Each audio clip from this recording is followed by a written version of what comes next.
Cabbage bajji ఎలా చేయాలో నేర్చుకుందామా? Hi hello నమస్తే పీపుల్, వనకం, ಎಲ್ಲರಿಗೂ నమస్కార. ఎలా ఉన్నారు అందరూ? నేనైతే సూపర్ గా ఉన్నానండి. మీరు ఎలా ఉన్నారు ఏంటంటే కింద కమెంట్ బాక్స్ లో కమెంట్ చేయండి. Welcome back to my channel, it's అకీస్ లైఫ్ స్టైల్. ఈ రోజు మన ఎపిసోడ్ లో మనం క్యాబేజ్ బజ్జీ ఎలా చేయాలో నేర్చుకుందామా? ఇంకెందుకు ఆలస్యం, కావాల్సిన ఇంగ్రీడియంట్స్ చేసే ప్రాసెస్ చూసేయండి. Let's get started. కావాల్సిన ఇంగ్రీడియంట్స్: శనగపిండి 1 టేబుల్ స్పూన్ ఆఫ్ కారం, 1 టేబుల్ స్పూన్ ఆఫ్ ఉప్పు, ధనియా జీలకర్ర పౌడర్, అల్లం వెల్లుల్లి పేస్ట్, వంట సోడా, పసుపు, చిన్న టీ స్పూన్ అంతా, డీప్ ఫ్రైకి సరిపడా ఆయిల్, వాటర్, బియ్యం పిండి తీసుకోండి, క్యాబేజ్. ఇంతే కావాల్సిన ఇంగ్రీడియంట్స్ ఇవన్నమాట.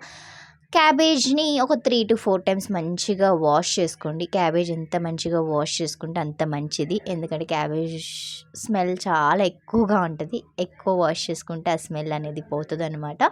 And at the same time stove పైన ఒక బాండి పెట్టేసుకొని వాటర్ హీట్ అవ్వనివ్వండి. ఈ కడుక్కున్న క్యాబేజ్ని పక్కకు పెట్టుకోండి. వాటర్ మంచిగా ఇలా ఉడుకుతున్న మూమెంట్లో క్యాబేజ్ యాడ్ చేసుకోవాలన్నమాట. క్యాబేజ్ యాడ్ చేసుకున్న తర్వాతకి అందులో ఏంటంటే కొంచెం పసుపు, కొంచెం ఉప్పు వేసుకొని మంచిగా బాయిల్ అవ్వనివ్వండి.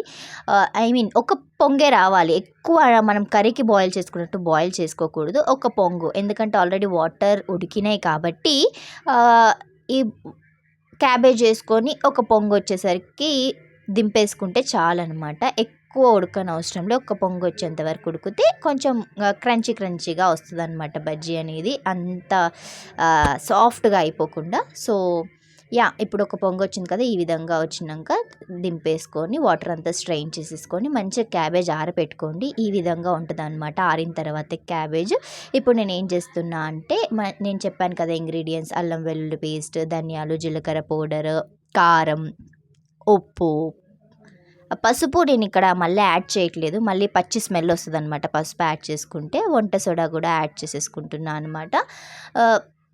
ఆల్రెడీ క్యాబేజ్లో పసుపు ఉంది కాబట్టి నో నీడ్.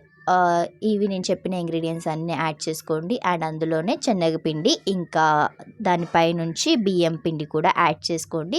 లైక్ శనగపిండి, బియ్యం పిండి మీరు క్యాబేజ్ క్వాంటిటీ ఎంత అయితే తీసుకుంటారో అంత తీసుకోవాలి. అండ్ ఇక్కడ నేను పసుపు, ఉప్పు నేను నార్మల్గా చెప్తానండి, క్వాంటిటీ ఇంత తీసుకోవాలని చెప్పేసి. మీరు మీ క్వాంటిటీకి తగ్గట్టుగా, మీ స్పైస్ లెవెల్స్కి తగ్గట్టుగా కారం, ఉప్పు అనేది అడ్జస్ట్ చేసుకోండి. అండ్ ఇలా అన్నీ వేసుకొని మంచి కలుపుకోండి. ఆల్రెడీ మనము క్యాబేజ్ని పెట్టుకున్నాం కాబట్టి అందులో నుంచి మనం ఇలా కలుపుకుంటూ ఉంటే వాటర్ ఊరుతూ ఉంటుంది అనమాట. అందులోనే సగం పిండి కలిసిపోతుంది. మనం ఏమంటారు, చూసి యాడ్ చేసుకోవాలన్నమాట. వాటర్ ఒకేసారి యాడ్ చేసుకోకండి, మెల్లిగా కలుపుతూ వాటర్ కొద్దిగా యాడ్ చేసుకుంటూ కలుపుకోండి. ఇక్కడ చూస్తున్నారు కదా, క్యాబేజ్లోంచి చాలా వాటర్ ఊరిపోయింది, ఆల్మోస్ట్ కలిసిపోతుంది. మీకు పకోడీకి అయితే ఇంకొంచెం ఎక్కువసేపు ఆనియన్స్ వేసుకొని కలుపుకుంటే సరిపోతుంది ఈ కన్సిస్టెన్సీ. బట్ నేను ఇక్కడ బజ్జీ చేసుకుంటున్నా కాబట్టి కొద్దిగా వాటర్ వేసుకొని కలుపుకుంటున్నాను అనమాట. ఈ కన్సిస్టెన్సీలో కొద్దిగా వాటర్ యాడ్ చేసుకుంటూ మిక్స్ చేసుకోవాలన్నమాట. సో నేను ఏంటంటే ఇక్కడ చాలా పల్చగా కూడా చేసుకోవట్లేదు, ఏమంటారు బజ్జీ కన్సిస్టెన్సీలో అంత పల్చగా చేసుకోవట్లేదు. మిర్చి బజ్జీకి అయితే ఎక్కువ పల్చగా అవసరం. ఇక్కడ నేను అంత పల్చగా చేసుకోవట్లేదు, నార్మల్ కన్సిస్టెన్సీలోనే చేసుకుంటున్నా. ఎందుకంటే నార్మల్ కన్సిస్టెన్సీలో చేసుకుంటే క్రిస్పీగా వస్తుంది అనమాట. పైన లోపల సాఫ్ట్గా ఉంటుంది, పైన క్రిస్పీగా ఉంటుంది. ఎక్కువ జారుగా చేసుకుంటే ఏంటంటే మెత్తగా అయిపోతాయి బజ్జీలు అనేది. లాంగ్ టైం వరకు క్రిస్పీగా ఉండాలంటే ఈ కన్సిస్టెన్సీలో కలుపుకోవాలన్నమాట. సో ఇలా మంచిగా నీట్గా అంతా మిక్స్ చేసుకున్న తర్వాతకి క్యాప్ పెట్టేసి పక్కకు పెట్టేసుకోండి. నేను ఈ లోపు డీప్ ఫ్రైకి ఆయిల్ కూడా పెట్టేశాను అనమాట పెనం పైన. చూడండి, ఇప్పుడు టెస్ట్ చేస్తున్న వెదర్ ఉడికిందా లేదా, ఆయిల్ అంతే మంచిగా కాగిందా లేదా అనేసి. కాగిపోయింది, టప్మని పైకి తేలితే కాగిపోయినట్టు అర్థం అనమాట. ఇంకా నేను బజ్జీలు వేసేసుకుంటున్నా. ఆ విధంగా నేను చూపిస్తున్న విధంగా బజ్జీలు వేసుకోండి. తెలుసు కదా, బజ్జీలకు అంత షేప్ ఏమో అవసరం లేదు. మీకు కావాలి షేప్ అంటే మీరు రౌండ్గా చేసుకొని కూడా వేసుకోవచ్చు, లేదా ఫ్లాట్గా ఒక ప్లేట్ తీసుకొని ఫ్లాట్గా చేసుకొని వాటిని కట్ చేసుకొని కూడా వేసుకోవచ్చు. మీకు షేప్ కావాలి అని అంటే. షేప్ ఏం అవసరం లేదు అని అంటే ఇలా అలాగా నార్మల్గా తీసుకొని వేసేసుకోవడమే. చూస్తున్నారు కదా, ఆయిల్ మంచిగా కాగిందనమాట. సో నేను అన్నీ తిప్పి వేసుకుంటున్నా. స్లిమ్లోనే పెట్టుకోండి. గ్యాస్ స్లిమ్లో పెట్టుకొని కాల్చుకుంటే లోపల వరకు బాగా కాలుతుంది. చాలామంది ఏమనుకుంటారంటే స్పీడ్గా అయిపోతుంది అనుకుని ఫాస్ట్గా పెట్టుకొని వేసుకుంటారు. పైకి కాలినట్టే అనిపిస్తుంది, క్రిస్పీగానే ఉంటాయి చూడ్డానికి, బట్ లోపల మాత్రం ఉడకదనమాట. పిండి పచ్చి పచ్చిగా ఉంటుంది. ఈ విధంగా మంచిగా మెల్లిగా అటు ఇటు ఫ్లిప్ చేసుకుంటూ కాల్చుకోండి. నేను గోల్డెన్ కలర్లో రాగానే ఫ్రై అయిపోయాయి అనేసి తీసేస్తున్నా అనమాట. సో ఇక్కడ ఏంటంటే చూస్తున్నా ఏవేవి కాగాయో అవి తీస్తున్నాయి. అంటే ఒక్కొక్కసారి లాస్ట్ మూమెంట్లో వేసినవి ఏంటంటే కాగకుండా అలా పచ్చిగా ఉంటాయి అన్నమాట.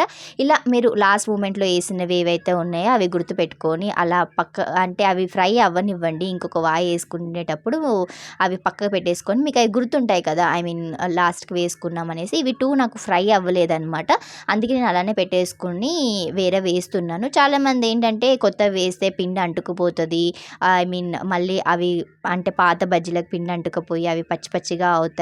మళ్ళీ అవి ఏమంటారు వీటితో పాటు ఫ్రై చేయడానికి పెడితే బ్లాక్గా అయిపోతాయి, వేరే బజ్జీలు కూడా ఖరాబ్ అయిపోతాయి అని అనుకుంటారు. లేదు, అలా ఏం అవ్వదు.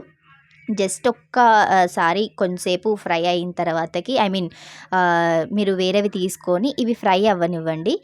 ఫ్రై అయిన తర్వాత వేసుకోండి వాయి. ఇప్పుడు చూస్తున్నారు కదా అవి ఏం అంటుకుపోలే, ఏం అవ్వలేదు. జస్ట్ అవి ఫ్రై అవ్వగానే గోల్డెన్ కలర్ రాగానే తీసేసాను అనమాట.